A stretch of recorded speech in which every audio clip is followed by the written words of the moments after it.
Así es, el economista Luis Luzcando, experto petrolero y quien estuvo también ayer en las mesas de diálogo. Hola economista, ¿cómo está usted? Bienvenido y gracias por estar con nosotros.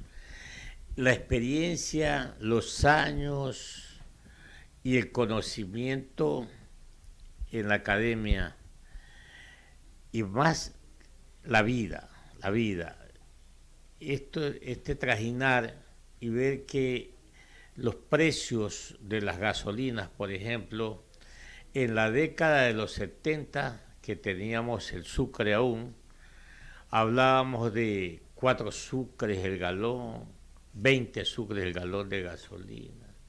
Luego pues ya volvimos a la democracia y el precio de la gasolina subió y fue subiendo, a pesar de que tuvimos petróleo y que tenemos petróleo, y que nunca pensaron los gobiernos en construir una petroquímica, jamás, y tampoco los gobiernos pensaron en construir una buena refinería al alcance del Ecuador o para cumplir con la demanda interna por lo menos, y toda una serie de factores que han venido afectando a este comportamiento de los precios de los derivados del petróleo, especialmente el diésel y la gasolina. En ese orden, economista Luzcando, el destino lo llevó a pertenecer o a integrar una mesa de diálogo. Ahora para intercambiar ideas, criterios y ojalá una decisión que vaya en función de que los derivados del petróleo vayan con precios subsidiados para quien realmente los necesite y que los otros que no los necesitan, que pueden asumir ese costo, ese valor, tienda a normalizarse, a regularizarse y obviamente a que el Estado ecuatoriano, que somos todos los ecuatorianos, dejemos de erogar esas grandes cantidades que son cientos de miles de dólares anuales que hemos venido pagando cada uno de los ecuatorianos acá. ¿Cómo entonces usted ve, cuál es su lectura para estas mesas de diálogo y cómo logramos estos objetivos que todo el mundo los quiere ver ya para dejar, insisto, de desangrarnos económicamente en el país? Bienvenido. Muy amable, buenos días.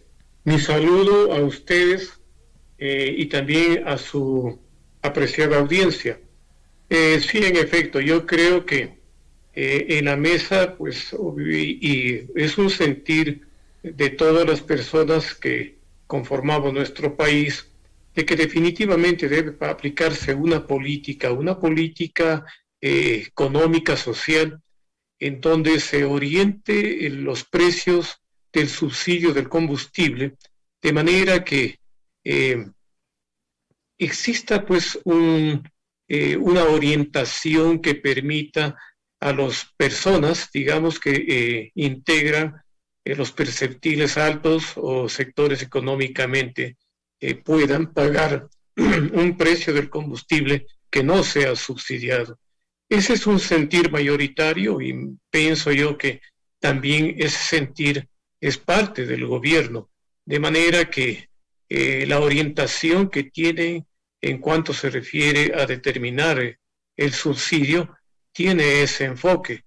En realidad, para todos es conocido de que las refinerías o la oferta que tiene el país no determina pues niveles que puedan cubrir de la demanda, llegando a niveles que superan y llegan hasta el 70% de importaciones, tanto en gasolinas como en diésel, para cubrir la demanda que definitivamente el país es deficitario. De manera que los costos de importación es bastante elevado por tener una oferta tan limitada en cuanto se refiere a la producción de refinerías. Bien, Johanita Ramos. Economista Luzcando, el día de ayer se conformaron ya oficialmente las mesas de diálogo. El gobierno ha dicho que iba con una propuesta en firme de una tarjeta para focalizar los subsidios. La CONAIE ha ido a escuchar también y básicamente esta es la metodología. El día de mañana, ya a las 8:30 de la mañana específicamente, se instalarán nuevamente las mesas de diálogo y tienen un tiempo para definir el acuerdo. 3 días. En caso de necesitar más, 2 días máximo. ¿Usted cree que ese tiempo es suficiente para llegar a un consenso sobre la focalización de los subsidios? Mire, la forma como se ha orientado y se llevan en la mesa de diálogo, considero yo que se ha estructurado una agenda que permite exponer por tanto del gobierno como por parte del movimiento, de manera que es un tiempo que yo considero suficiente para estructurar. Todo depende de las voluntades que permita un acercamiento en los conceptos para llegar a establecer pues un proceso de focalización que estamos hablando en cuanto se refiere al subsidio. De manera que el día de ayer pues hubo las exposiciones informativas, un poco del Estado en cuanto se refiere a la situación actual del país, específicamente hablando en cuestión de precios y obviamente una orientación del subsidio. Entonces la exposición de las partes yo pienso que es bastante clara, que va a permitir los días siguientes y llegar a un acuerdo que así lo aspiramos todos, ¿no? Porque yo creo que es tanto por parte del gobierno como por parte de los movimientos establecer una política que sea clara, transparente y que beneficie al pueblo ecuatoriano. ¿Y cuál sería justamente ese camino para llegar a un acuerdo? Porque por un lado, como le había mencionado, el gobierno va con su propuesta de una tarjeta para se lo entregue a diferentes sectores que se beneficien del subsidio. ¿Qué dice la CONAIE? ¿Cuál sería ese punto de encuentro de lo que primero se ha podido esbozar en este primer encuentro, valga la redundancia? Bueno, mire, en realidad es de conocimiento público el criterio que ha manejado el gobierno y la ha hecho extensivo a todos los medios. Usted mismo señala que uno de los puntos de ellos es la tarjeta. Sin embargo, pues todavía no se ha llegado un poco al análisis profundo del mecanismo, el proceso que permita llegar a la determinación del subsidio. Existe un planteamiento por parte del gobierno que para todos es público, pero que indudablemente amerita un análisis, y es justamente hoy día el análisis que tiene que hacer el movimiento que permita pues analizar un poco más en detalle, considerar cierto tipo de variables que son indispensables. Obviamente hay situaciones en donde se determina un poco de costos, sectorizar los sectores económicos que podrían o no ser beneficiados del subsidio y obviamente en cuanto se refiere directamente a las comunidades que obviamente se tiene un planteamiento y el objetivo es que lleguen a ese nivel. De manera que lo de las tarjetas, digamos que es un planteamiento, pero que no necesariamente puede considerarse el único. En el conocimiento tecnológico, pues definitivamente existen otro tipo de consideraciones que pueden perfectamente implementarse. Llámese dispositivos que permitan la lectura de la información que genera los vehículos en sí mismos para poder alimentar de esa información y orientar el subsidio, digamos, al transporte público, de alquiler u otro tipo. Y obviamente a través de las placas se puede identificar y determinar ese tipo de subsidio orientado.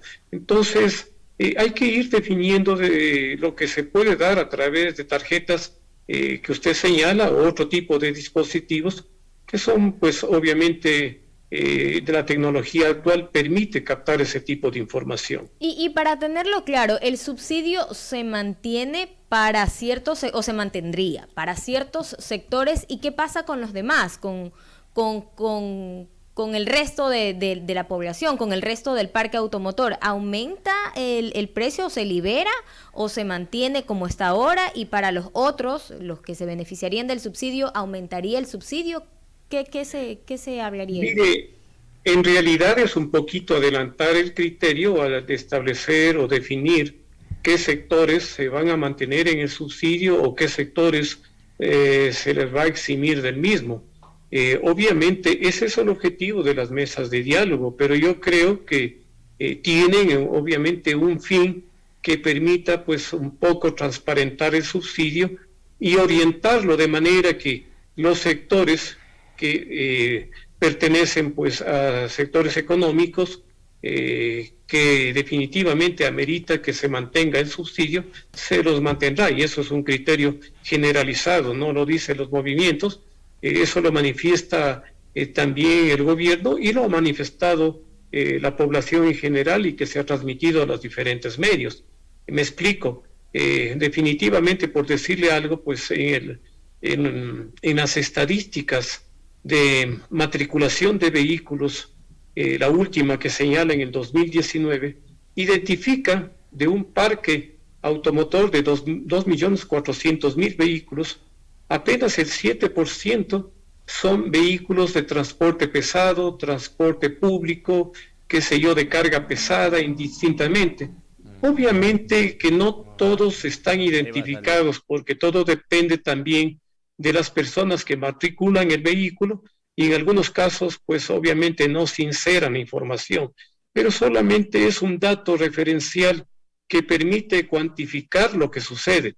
Es decir, estamos hablando de un 7%, y esto significa de que el 93% de la población de que tienen vehículos y que matriculan, pues están recibiendo también un subsidio que definitivamente se consideraría que no amerita un subsidio a ese sector o a los propietarios de vehículos particulares, en donde los cuales pues se identifica inclusive vehículos de alta gama, de manera que ese es un parámetro que puede permitir una orientación del subsidio, como también en otros sectores.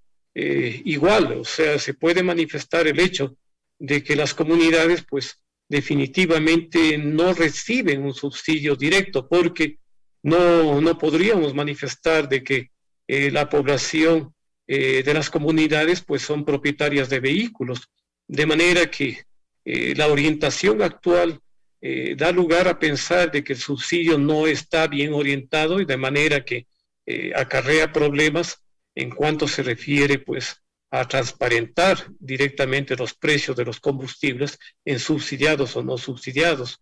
Igual sucede con el gas, un poco adelantándome. Usted mira que definitivamente las comunidades están dentro del esquema de mercado que tiene toda la población. Si usted se acerca a un cilindro al distribuidor, le pueden cobrar unos 60 el cilindro de 15 kilogramos, pero la mayoría de la población tiene que abastecerse a través de los vehículos que transportan el cilindro, y estamos hablando de un precio de 3.50. Eso en las comunidades tampoco sucede, de manera que esas son las cosas que en algún momento pues da lugar a que existan este tipo de protestas, que a la larga a lo mejor son aprovechados por otras personas y que definitivamente pues desorienta la política económica en cuanto se refiere a la fijación de precios de los combustibles. De la mañana, 52 minutos en Ecuador continental, dialogando con el economista Luis Luscando, experto petrolero. Bueno, usted lo ha dicho, economista, ¿no?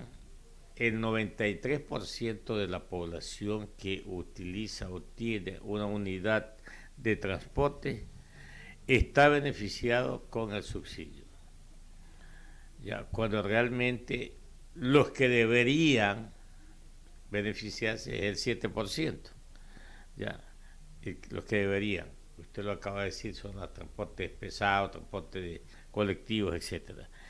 Ahora, pero como estamos nosotros acá en radio también, economistas Luscando, digámosle lo que viene pasando acá en el país, estas llamadas inconsistencias o incoherencias, ¿no es cierto?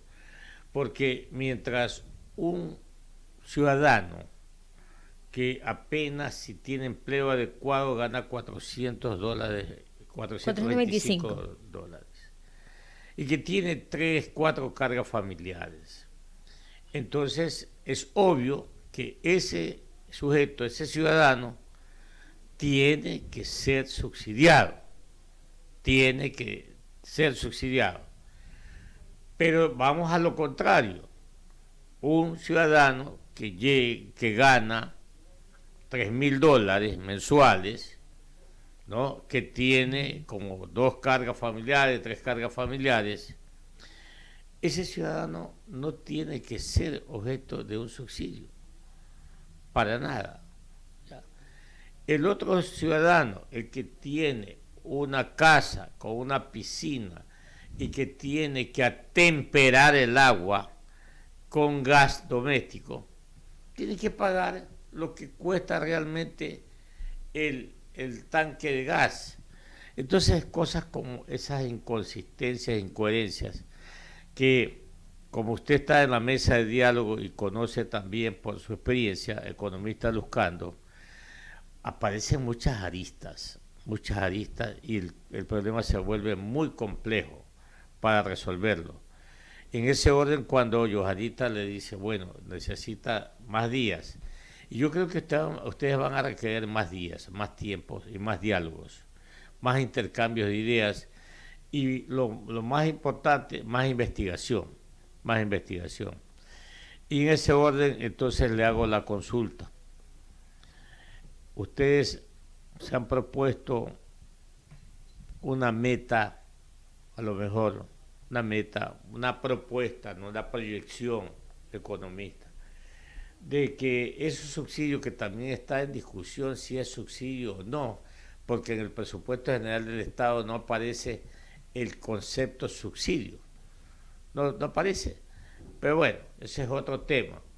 Pero ustedes se han propuesto o tienen una idea más o menos de proyectar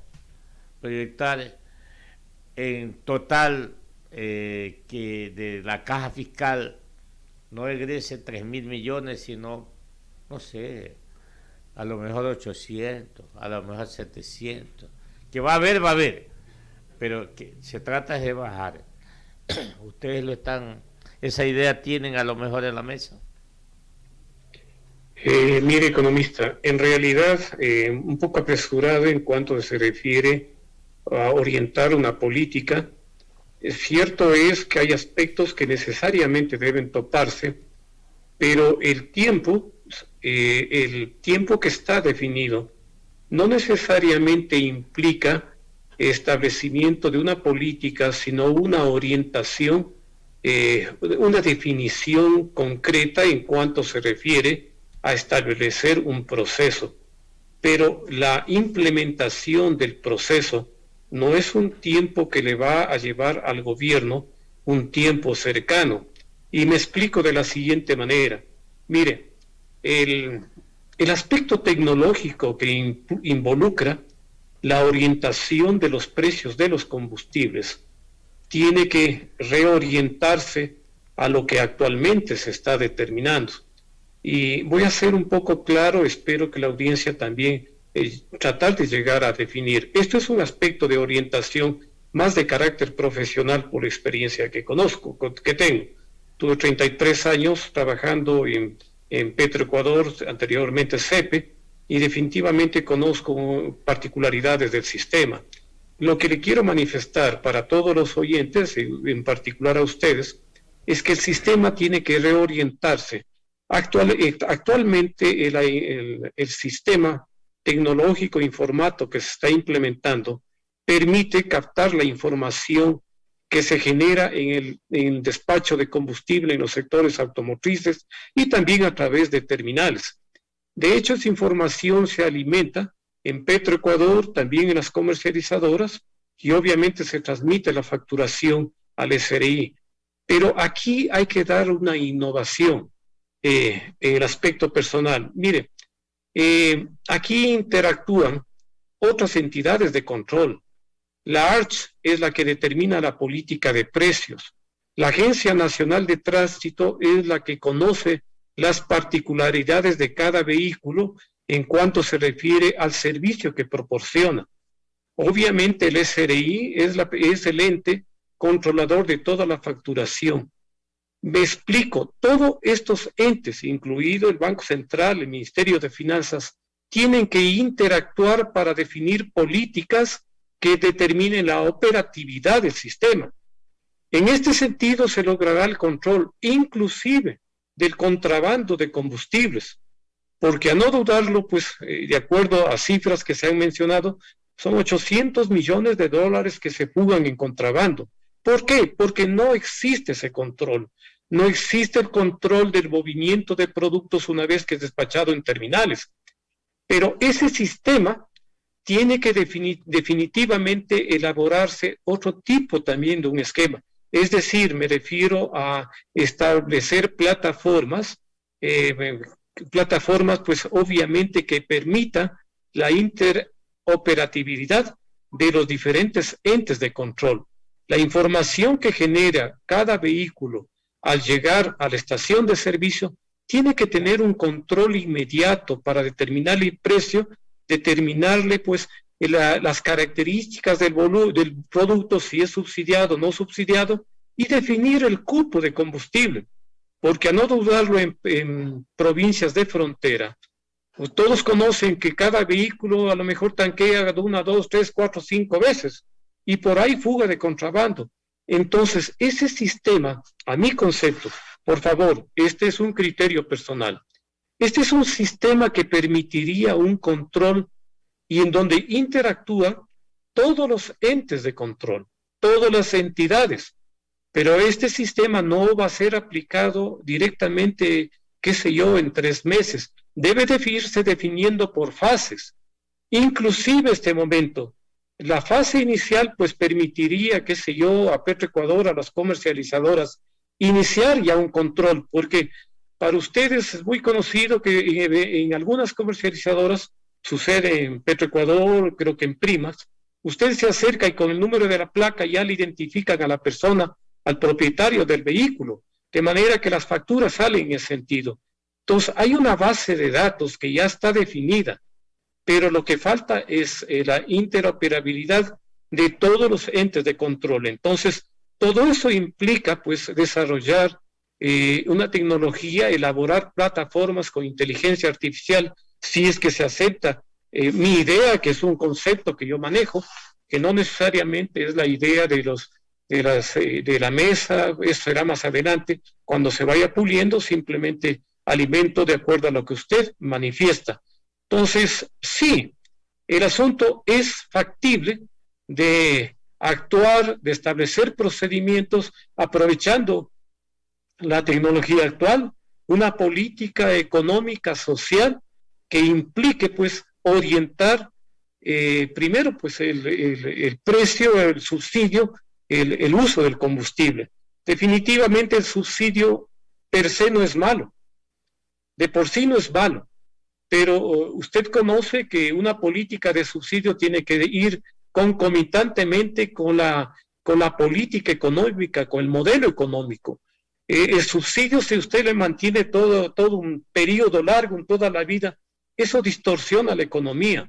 Eso tiene que ir de acuerdo a la política de producción, o sea, el aparato productivo tiene que desarrollarse de tal manera que el subsidio que en principio fue bueno, pues obviamente las personas que son beneficiadas del mismo, pues integren ya el aparato productivo que no dé lugar a mantener subsidios que de todas maneras constituye un desangre para el Estado. Concordamos con usted, economista, justamente el subsidio para que funcione debe ser focalizado y temporal. El subsidio es como, economista, el subsidio es como la deuda.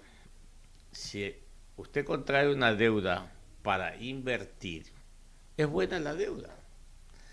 Y el subsidio, si usted se lo entrega a quien realmente se merece o lo necesita, es bueno. Así que no hay subsidio malo, hay subsidio bueno en tanto en cuanto sea bien orientado. Le mandamos un abrazo y agradecemos a usted y desearle éxito en esa mesa. Y ojalá salga todo favorable Y usted dijo un término acá, economista Luzcando, para evitar las distorsiones en la economía ecuatoriana. Que le vaya muy bien. Gracias, buenos días. Gracias, buenos días a ustedes y a la audiencia. Buenos días. Buenos días. Era el economista Luis Luzcando. Experto petrolero, Así es, miembro de la comisión. De la mesa de diálogo que La focaliza mesa el de diálogo subsidio. que Para la focalización del subsidio a los combustibles. bueno.